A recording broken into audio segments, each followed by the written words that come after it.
right up to midnight. Then Lung Chan said to him, "It is too late. Why don't..." Chapter 3. The Cypress in the Courtyard.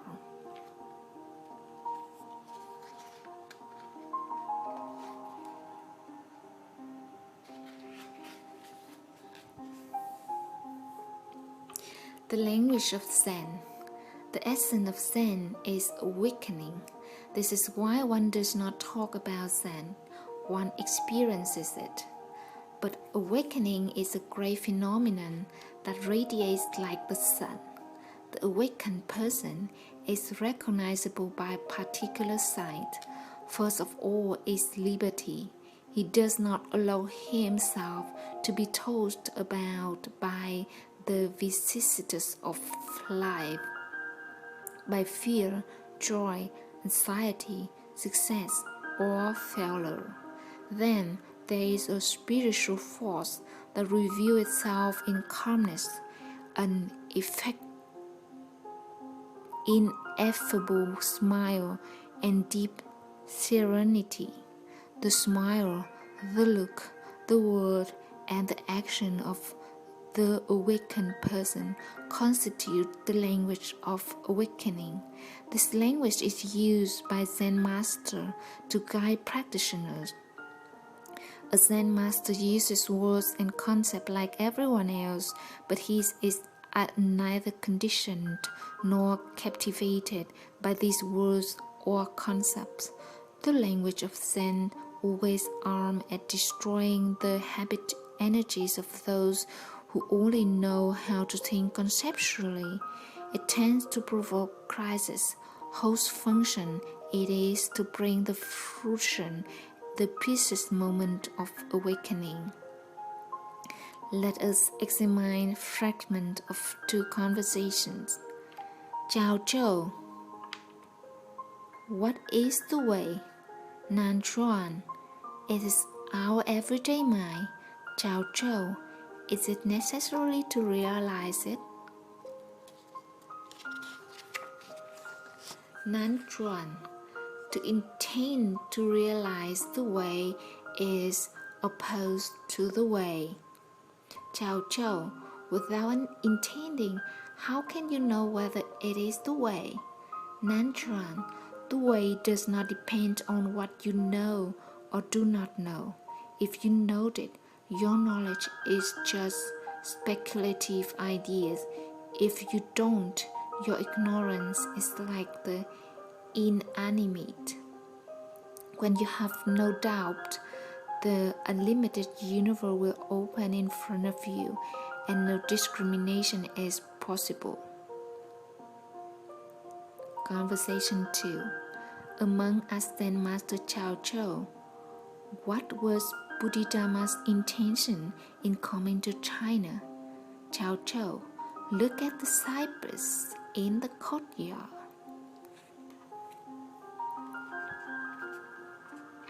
The first dialogue showed the obstacles created by conceptualizing and engages the questioner in the way of non-discriminative realization. The second conversation shakes loose the habit of conceptualization and creates the shock required to bring about awakening. If the mind of the student is ripe, enlightenment can occur right away. An awakened Zen master understands his or her student and can offer ways to help them enter the world of awakening. The language of Zen is one of these ways. It must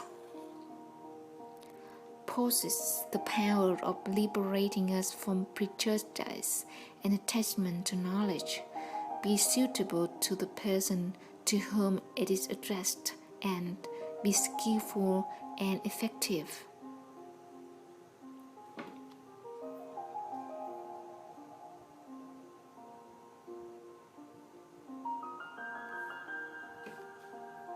The finger and the moon. As reality can only be lived and experienced, Buddhist teaching never attempt to describe reality. They only serve as method to guide practitioners into the direction of reality. The Perfect Awakening Sutta, Mahavaipulia Puna Buddha Sutta says, all of the Buddha's teaching are a finger pointing to the moon. To see the moon, we use the finger, but we must not mix up the finger and the moon. The finger is not the moon. Skillful means in Sanskrit, apaya, our method created to guide people toward awakening. But if these methods are taken as a description of awakening or as awakening itself, they become a kind of prison. As soon as we think that the finger is the moon, we will no longer look at the direction of the finger is pointing. Skillful means we can be a verbal declaration or a simple gesture. Great master possesses what Buddhism calls the wisdom of skillful way, upayayana, or the capacity to create and employ different methods suitable for different personalities and different occasions. The conversation between Chao Chou and Nan Huan, for example, of skillful means. The cypress in the courtyard and the flower held by Buddha are also skillful means. But these means are not skillful if they are suitable to particular circumstance. For them to be effective, they must fulfill the real needs and the particular mentalities of those they seek to guide. If a master is not capable of understanding the mentality of the student, he or she will not be able to create skillful or effective means. No single means is suitable for all circumstances. Teachers must create means all the time by relying on their understanding of the Buddha's way and their understanding of their students and the circumstances.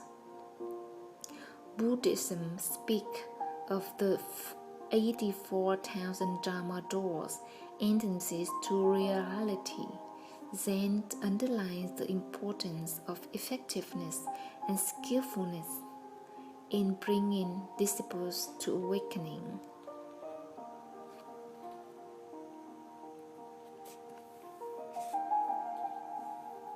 If you meet the Buddha, kill him.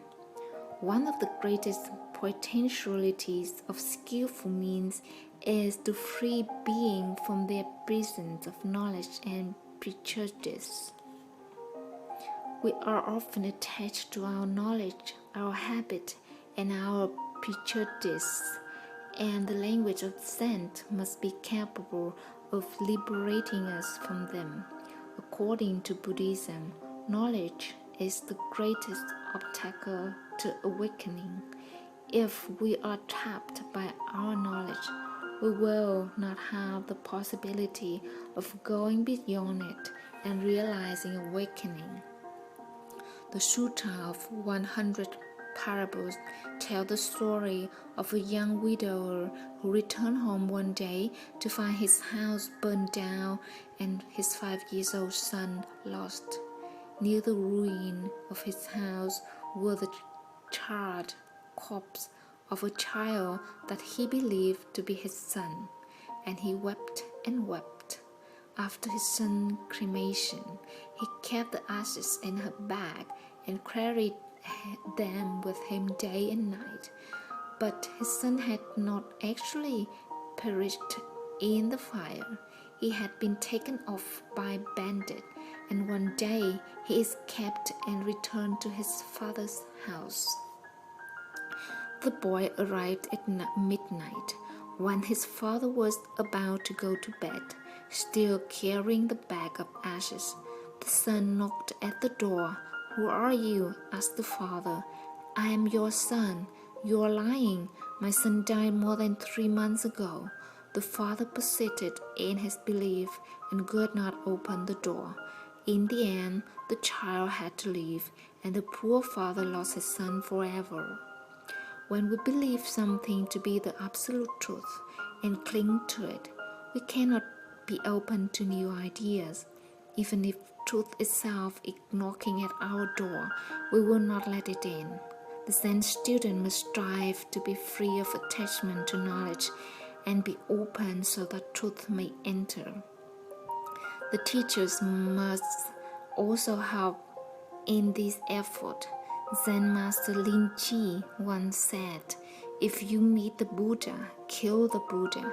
If you meet the Partridge, kill the Partridge.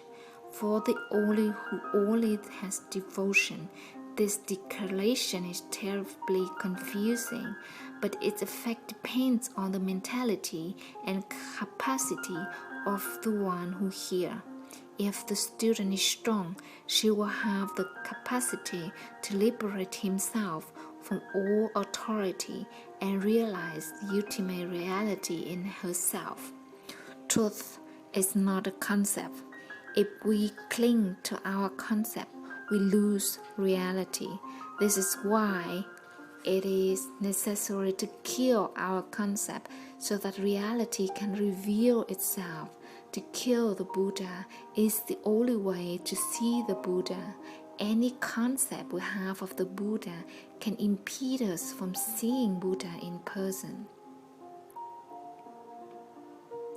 Go and wash your bowl. To return to our true home, to see into our own nature, is the art of practice. We see into our own nature by bringing light to each act of our existence, living in a way that mindfulness is present all of the time.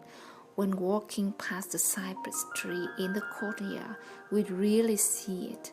If we do not see the cypress in our own garden, how can we expect to see into our own true nature? A Zen master has attained awakening as someone whose eyes are open to living reality. She is someone who, after being lost in the world of concept, has returned home to see the cypress in the courtyard and her own nature. Hence, she cannot allow disciple to continue to wander in the world of concept and waste his time, his own awakening. This is why the master feels compassion every time her disciple asks a question about some Buddhist principles such as Dhammamacaya, Tathata, etc. This young man, she thinks, still wishes to engage in the search for reality through concepts, and she does her best to extricate the student from the world of ideas and put him in the world of living reality. Look at the cypress in the courtyard. Look at the cypress in the courtyard. One day, a monk asked Chao Chou to speak to him about Zen. Chao Chou asked, "Have you finished your breakfast?" "Yes, master, I have eaten my breakfast." "Then go and wash your bowl." Go and wash your bowl. This is the same as saying, go and live a realized life. Instead of giving the student some explanation about Zen, the master opened the door and invited the young man to enter the world of reality. Go and wash your bowl. These words contain no secret meaning to explore or explain. They are a simple, direct, and clear declaration. There is no enigma here, nor is this a symbol. It refers to a very concrete fact.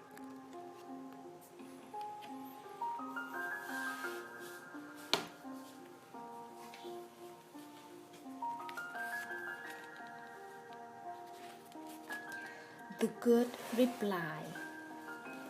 Buddhist terms such as tathata, reality in itself, vahava, all nature, dhammakaya, the body of ultimate reality, nirvana, extinction, etc., suggest concepts that have nothing to do with living reality.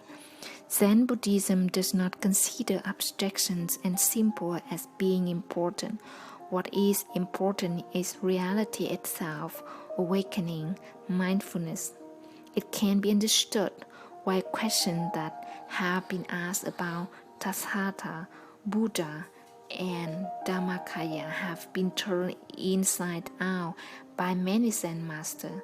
Let us take the case of a question asked many times by students of Zen in their master. What is the Buddha? Here are some answers that have been given. The Buddha is on the meditation hall altar. He is made of clay and covered with gold. Don't talk nonsense. The danger comes from your mouth. We are surrounded by mountains. Look at this man who exposes his breast and walks with bare feet. These replies may embarrass us, but some who live in mindfulness can open the way to awakening with just such a reply. Someone who has been busy wandering in the world of abstraction can plunge directly into the heart of reality upon hearing the answer like one of these.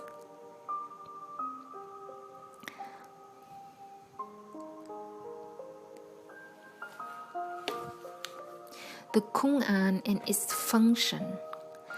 There are said to be nearly 1,700 declarations or short conversation between Zen master and their disciple that serve as koans, Japanese koan, Vietnamese koans. One may understand the koan as a kind of meditation term, although it is not exactly a term. The Chinese word koan means official or juridical document, a document of official value.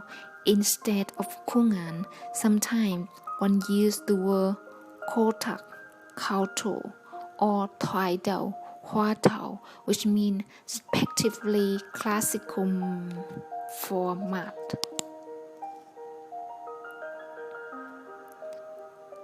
And the absence of a conversation.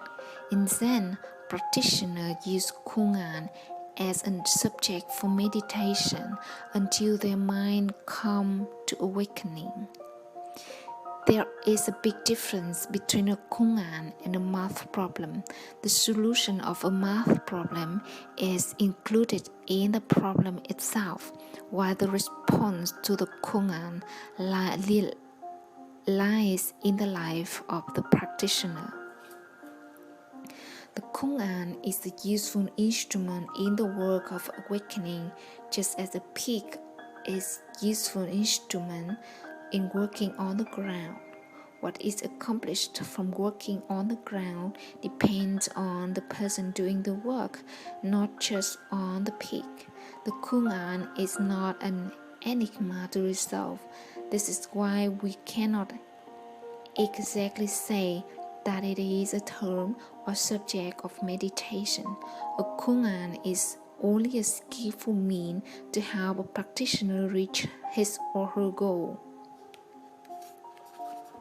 Koans were very much in fashion during Tang Dynasty in China.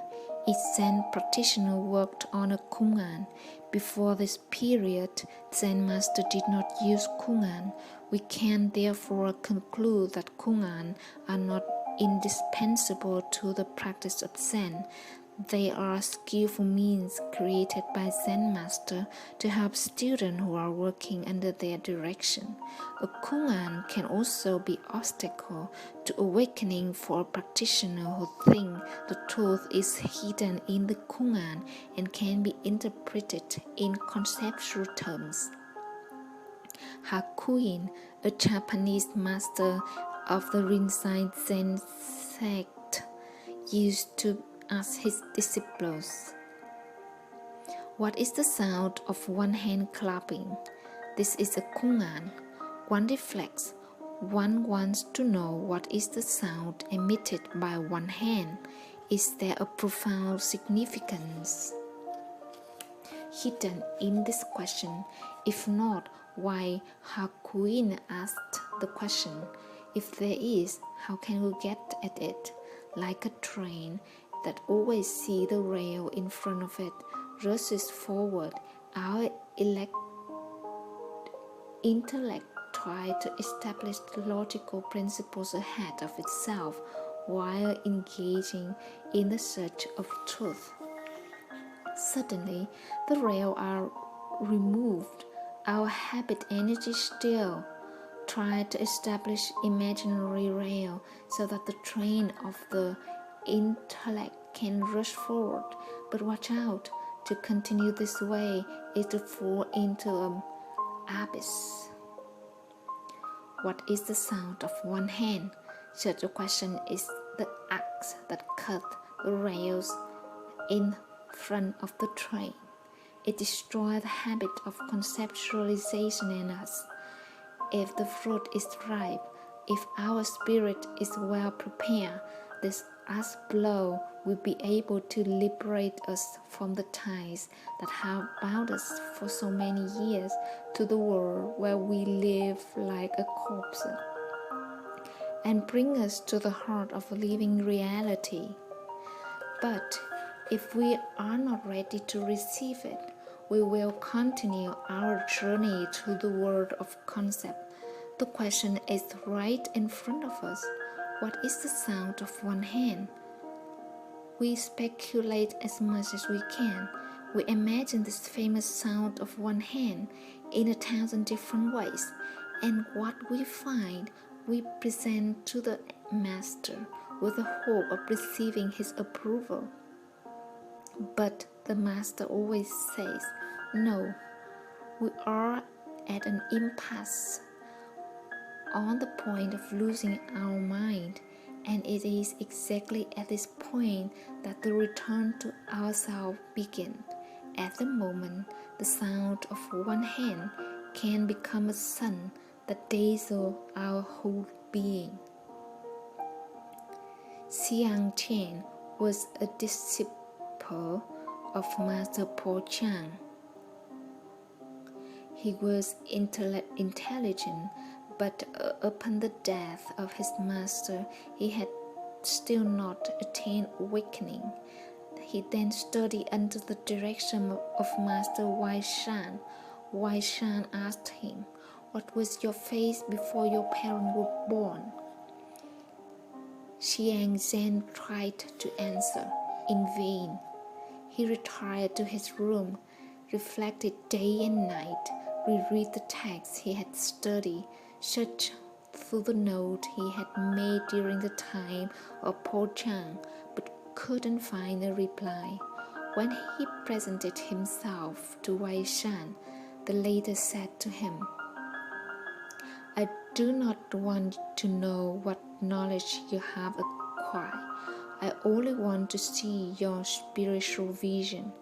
Say something." Xiang Zhen replied, "I do not know what to say, Master. Please teach me something." But Wai Shan replied, "What use could it be if I tell you my own view?" Xiang Zhen felt desperate. He thought his master must not want to help him. So he burned all his book and went off to a remote area, saying, "Of what use is the study of Buddhist texts? I only want to live a life of a simple monk." One day, As he was preparing the ground to sow some bean, his pitchfork dislodged a bamboo that stuck against a bamboo stalk and went crack. This sound brought about awakening in him. What Wai Shan had called your face before your parents were born certainly days in his mind. Wai Shan had refused to introduce Xihang Zen into the world of the intellect. He wanted Xiang Zan to return to his own true nature. The possibility of awakening came to Xiang Zan only when he abandoned the enterprises of the intellect. The koans had done its work well. It had put the practitioner back on the road of spiritual experience and created a crisis that brought about real awakening. The significance of the koans. We have discussed the function of the koans, but not its significance. A koan, to be effective, must signify something to the people receiving it. When a master proposes a koan to a student, it must be suitable that the disciple. It must be a skillful means. The koan cannot be just any random word or phrase enclosing a contradiction to derail the practitioner's speculation. On the other hand, this wish to disciple a koan can take the practitioner into the labyrinth of philosophical reflection. A koan has significance only for a specific person or group. This is the principle of skillful means. If a koan is used for more than one person, it is only because their mentality, psychological condition are similar. The significance of a koan, therefore, exists only for those concerned and not for others. The significance of a koan cannot be reduced to concept. It is the effect produced by the koan itself on the mind of the one who receives it. If a koan is not adapted to the one for whom it is destined, it no longer has significance, even if it should come from the mouth of a great Zen master. A monk walking through a market heard a butcher say to his customer, "This meat is of prime quality," and the mind of the monk was awakened. What the butcher said was not meant to help the monk, but by chance his statement about the meat struck the already ripe mind of the monk and produced a great effect. Only the one newly enlightened saw the significance and effect of a koan. The butcher was entirely unaware of what had happened. A master must know the mentality of his disciple well in order to propose a koan that is appropriate. Every master meets success sometimes, but also knows failure when he proposes an inappropriate koan. When a former koan, that is to say, a koan already proposed to another person, is recounted to us, it can sometimes happen that we reach enlightenment ourselves. All that is necessary is that the koan is suitable to our mind.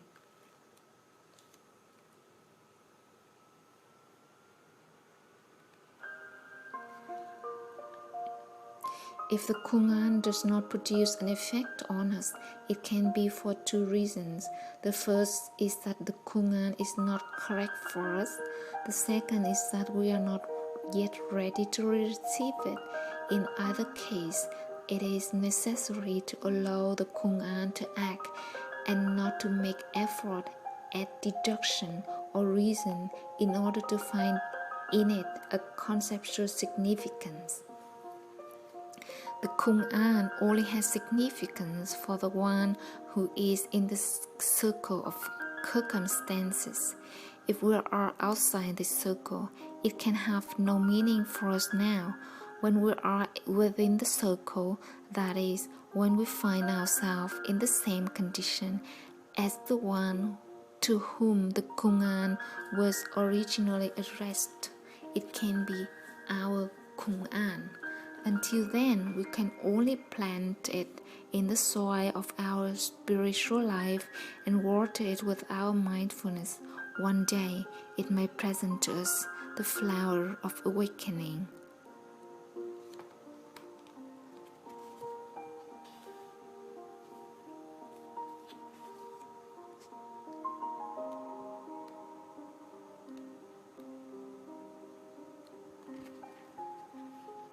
Chao Chou's no. A monk asked Chao Chou, "Does a dog have a nature of awakening?"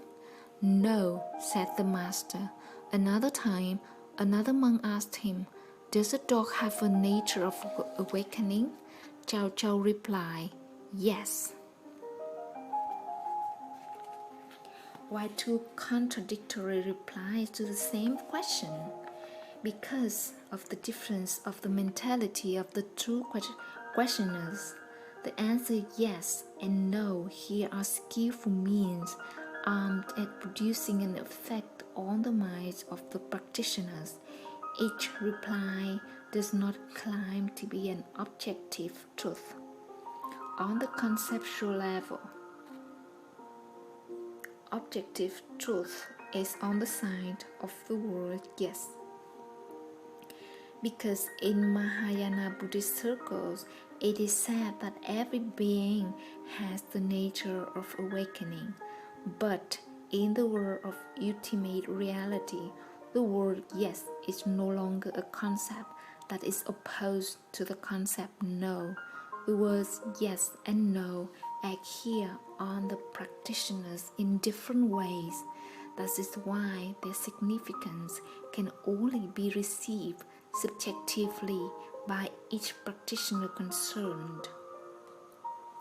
The no of Chao Chou is used by many Zen masters as the koan for their students.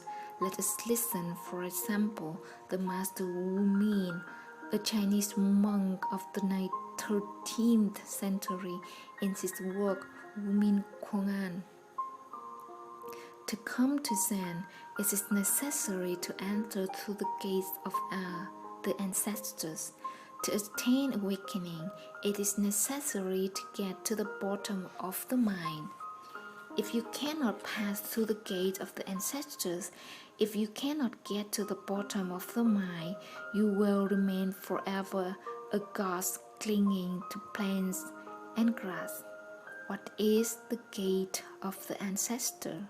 The single word no is the gate for the whole school of Zen. The one who can pass through this gate will be able not only to meet Chao Chou, but to talk hand in hand with all the other ancestors. He will see with the same eyes and hear with the same ears. What joy! Is there anyone among you who wishes to pass through the gate? If there is, I invite him to pick up the dark mass of his body with its 360 bones and 84,000 pores, and search for no day and night without a moment respite. Do not understand no as nothingness. Do not take it to be a concept of non-being as opposed to being. It is necessary to swallow it as you could swallow a red-hot iron ball and rip out all the knowledge accumulated over many years. You must allow yourself to ripen slowly, and one day you will find inner and outer to be one. You will wake up from your dream, but you will not be able to speak about it with anyone. Your awakening will make the earth and the sky tremble, as if you hold in your own two hands the pieces or shore of canoe. When you meet the Buddha, kill the Buddha. When you meet the ancestor, kill the ancestor. You will come to absolute freedom at the edge of the sheer cliff of life and death, and you will walk in the sick realm of existence and through the four modes of rebirth, all the while remaining in perfect concentration. How can we to reach this state? There is only one way.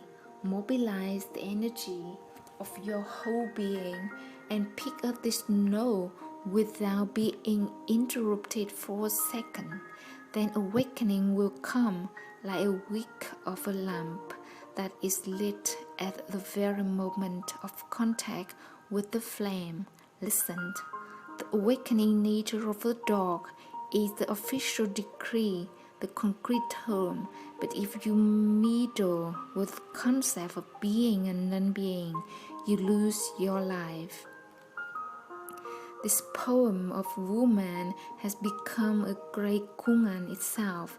What does woman mean when he says, pick up the dark mass of your body with its 360 bones and 84,000 pores, and search for no day and night without a moment respite? It is so simple. Master Woman is telling us that we must bring light to our existence. We must not allow our life to be swallowed by the shadow. We must not remain plunged in the forgetfulness. We must not live like a corpse. We must be alive in each moment, in each khana. Our 360 bones and 84,000 pores must be awake. In this bright light, the problem is looked at and the face of no revealed.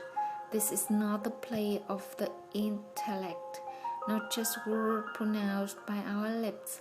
This is a bowl of red-hot iron to swallow with your whole being. It is a problem of life and death. Life is more than concepts. It is not necessarily to get lost in our concepts. Do not understand no as nothingness. Do not take it to be a concept of non-being as opposed to being. Because if you meddle with the concept of being and non-being, you lose your life. We lose our life if we depart from living reality and dwell only into the world of conceptual phantoms. We will be a ghost, a being without flesh and bones. Entering the circle. Master Huang Bo has said about the no of Chao Chou. All these who consider themselves to be a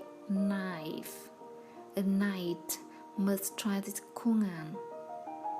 Stay with this no 24 hours a day, whether you are sitting, standing, or lying down, or even when you are getting dressed, eating, drinking, or going to the toilet. Your mind must continually concentrate its energies on this no. Then the flower of the mind will bloom, and one day you will see the great way of liberation open in front of you.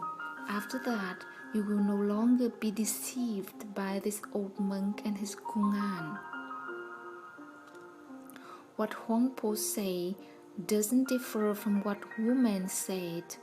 Huang Po thoroughly endorses the importance of the function of the koan as a skillful means when he speaks of the deception of this old monk, Chao Chou, the author of the koan himself.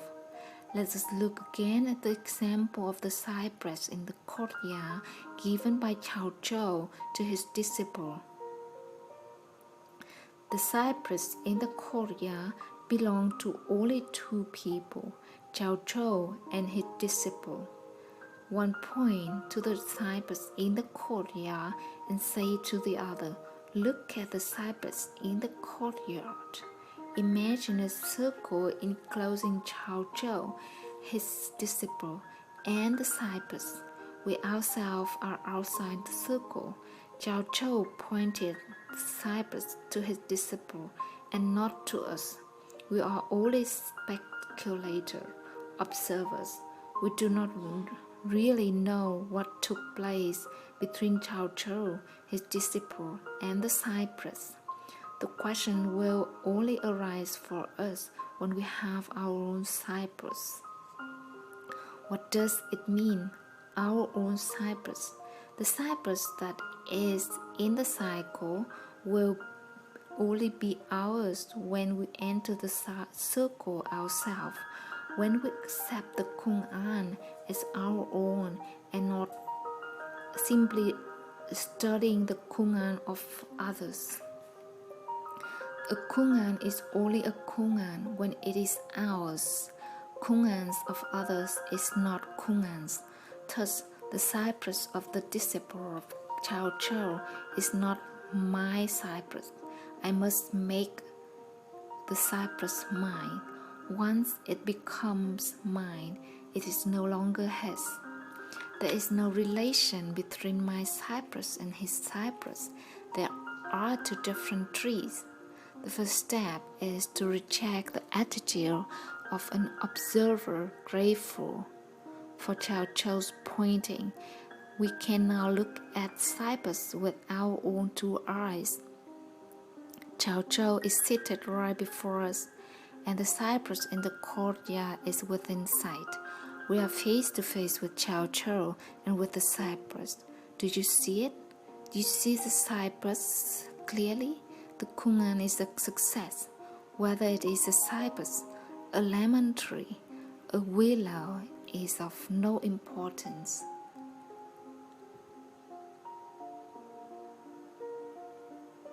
It can be a cloud, a river, or even this hand that I put on the table.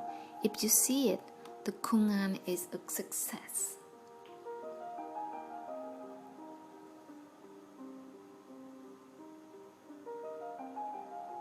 Sometimes Zen master, instead of creating a new koan, use a former koan. This does not mean to say that they allow their disciples to play the role of observers, using only their intellect to examine the koan of others. Zen master want the former koan to be renewed and the disciples to take them as their own. Among us, Thich Nhat Hanh, a Vietnamese Zen master of the 13th century. What is meant by the unprecedented matter of advancement? Referring to an Asian picture, Thich Nhat replied, "It is to carry the sun and the moon on the end of a stick." The monk replied, "What is the use of an old koan?" Thich Nhat smiled. Each time it is retold, it became new. If one does not see the cypress, it is because one has not been able to make a cypress into a new cypress for oneself, the living cypress of reality, and because one is content to go in search of the mere image of the cypress of the other. After the death of Chao Chou, a monk came to learn from one of his disciples. Did he give any explanation about his cypress? The monk asked. The disciple, who had reached awakening, replied, "My master never spoke about any cypress. By this time, the koan of the cypress very famous. Everyone in the country was speaking about it. So why did the disciple deny a fact known by all?" The monk insisted, Everyone knows that the master himself stated the koan of a cypress. Why do you deny it? The disciple of Chao Chou responded firmly, my master never spoke about any cypress. Stop slandering him. You may wonder why a disciple of Chao Chou could say this. The answer is simple. The two cypresses could not be seen. The visiting monk stayed outside of the circle to observe the cypress, but the cypress was already dead. Chao Chou's disciple knew that it was better to kill the dead cypress than to affirm its existence for the monk. The reply of Chao Chou's disciple has become a new koan. Looking deeply, we can see another huge cypress rise up and become revitalized. But whether you do or do not see this new cypress has nothing to do with Chao Chou's cypress.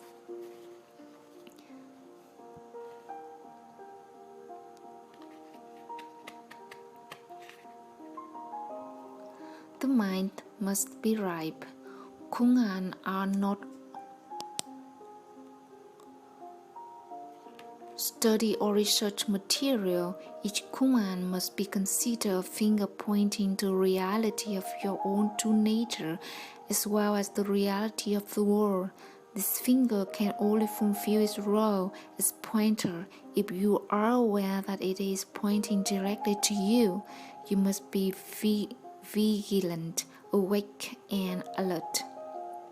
Because you are face to face with the master who observes you with his penetrating look, the master can, at any moment, strike you with his stick and let out a piercing cry. It is as though you were on the edge of a precipice. It is in this state that your mind receives a thought of the koan. Here is a koan that shows the intense and urgent nature of the problem of birth and death. One day, Shihang Zen said to his disciples, a man is suspended by his teeth from his branch, and his hand and feet not holding on anything. Another man at the foot of the tree asked him, why did Bodhidharma come from India to China? If our man opens his mouth to speak, he will fall and crush himself on the earth below. What must he do? A disciple named Hu Tao presented himself and said to Xiang Yan, I beg you, master, do not take the case of the man clinging by his teeth. Tell us of the man who already gotten down. Xiang Yan transformed an old koan into an entirely new one, but Hu Tao and the other students did not get the impact. Not until hundreds of years later did other students find a way to realize enlightenment thanks to Xiang Yan koan.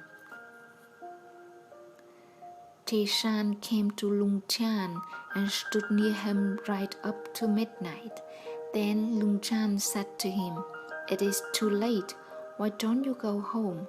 Chan opened the door and left, but retraced his step immediately and saying, it is dark outside. Lung Chan then lit a candle for him, but as soon as Chan took the candle, Lung Chan blew it out. Darkness enveloped them suddenly, and awakening came to Chan. He bowed deeply. Xiang Zen, as we said earlier, once thought that Wai Shan did not want to teach him the secret of Zen. He left the monastery and retired to a distant place. But Xiang Zen is not the only practitioner of Zen who has taught this. Many disciples ask master questions that they believe are important, but to which the latter refuse to answer. The disciples complain, I have been here for years already. Why do you treat me like a newcomer? A monk asked Master Lung Chan, what is reality of itself? Tathata. What is supreme wisdom? Prajna. Lung Chan replied, I haven't the least reality in me. I do not possess supreme wisdom. Another monk interrogated Chao Chou on the essence of Zen, and Chao Chou replied, Have you had your breakfast? When the monk replied yes, he was sent towards his boat. Another monk questioned Ma Shu on the first ancestor's intention. Ma Shu said, I'm very tired today, asked Teshan. When the monk asked his older brother in the Dharma Teshan, he said, Why don't you ask the master? I have already asked our master. He said he was tired and he told me to ask you. Teshan said, I have a headache, asked Hai. And when the monk asked his other Dharma brother Hai, he replied, I don't know. To refuse to answer a question or to say something that in appearance had nothing to do with the question does not mean that the teacher is refusing to help the disciple. The teacher seeks only dislodge the disciples from the world of speculation. In fact, a teacher can always cite passages from the scriptures and give detailed explanation concerning the notion of tathata, nirvana, prajna, etc. If he does not do it, it is because he knows that such explanation will not be useful in helping bring the student to awakening. There are also cases where explanation did help the disciples get rid of full views about the doctrine and its methods, but the master refused to reply or give an explanation that could hurt the chances for awakening and do harm to the disciples. Wei Shan once asked Po Chang, Can one speak without using the throat, lips, and tongue? Po Chang replied, Certainly, but if I do it, I destroy my whole posterity. Lung Chan lived for years with his master Tien Huang without receiving from him the secret of Zen. One day he could keep silent no longer. Master, he said, I have been with you for years, but you have never transmitted anything to me. I beg you to treat me with more compassion. Tien Huang said, I have always transmitted to you the secret of Zen from the day you enter into the monastery. When you bring me my dinner, I thank you. When you bow down in front of me, I also bow my head. Why do you say I have never transmitted to you the essence of Zen? Vietnamese Zen master Thich Nhat Hanh, whose disciple also reproached him for not having taught him the secret of Zen, said to his disciple, We are living together in this temple. When you light the fire, I wash the rice. When you beg for alms, I hold the bowl for you. I have never neglected you.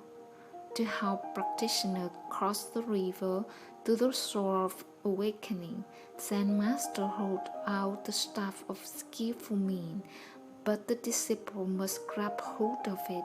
If his eyes remain shut and his mind blocked, then the practitioner will miss the staff.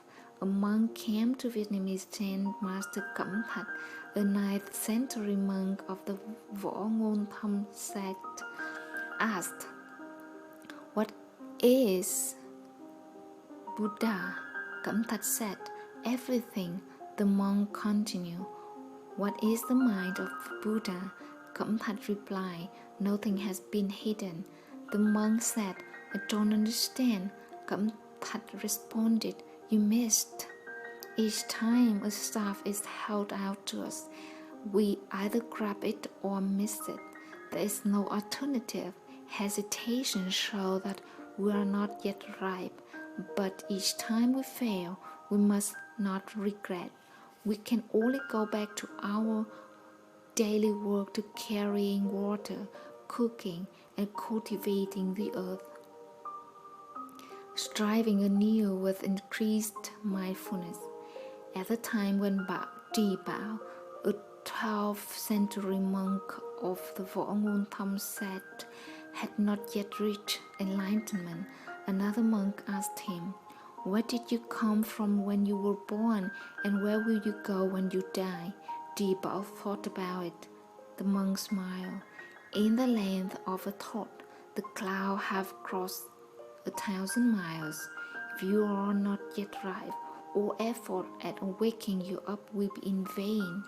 Continue your daily practice of mindfulness, observing the cypress tree in your own courtyard with all of your peace, serenity, and presence. The practice is enjoyable. There is no need to waste time or distract ourselves. Then, when a real koan is offered to us, we will be ready."